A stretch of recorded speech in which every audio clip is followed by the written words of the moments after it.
இன்னும் கிளம்புறான் பாரு. வெளியே போன்னு சொன்னா 1 மணி நேரம் ஆக்கிடுறா. பிரியா கிளம்பிட்டே என்ன? இந்த கிளம்பிட்டோம் மாமா.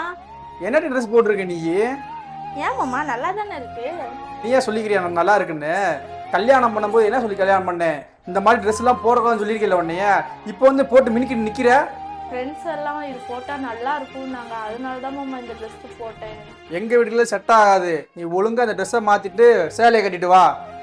இப்ப எதுக்குடா அவளை புடவை மாத்த சொல்ற? இது நல்லா தானே இருக்கு, இதுக்கு என்ன குறைச்சல? மா நம்ம வீட்டுல யாராச்சும் இந்த மாதிரி ட்ரெஸ் போட்டு பாத்திருக்கியா? எனக்கு இந்த மாதிரிலாம் சுத்தமா பிடிக்காதுமா. நீ தேவையில்லாத பேசாத. உனக்கு பிடிக்கலன்ட்டு அந்த ட்ரெஸ் போட்டிருக்குது, இப்ப புடவை கட்ட சொல்லிட்ட. அவளுக்கு நீ போட்டிருக்க டி ஷர்ட்டும் பேண்ட்டும் பிடிக்கலையாமா? உன்னைய வேட்டி சட்டை கிடைச்சனா நீ கட்டுவியா?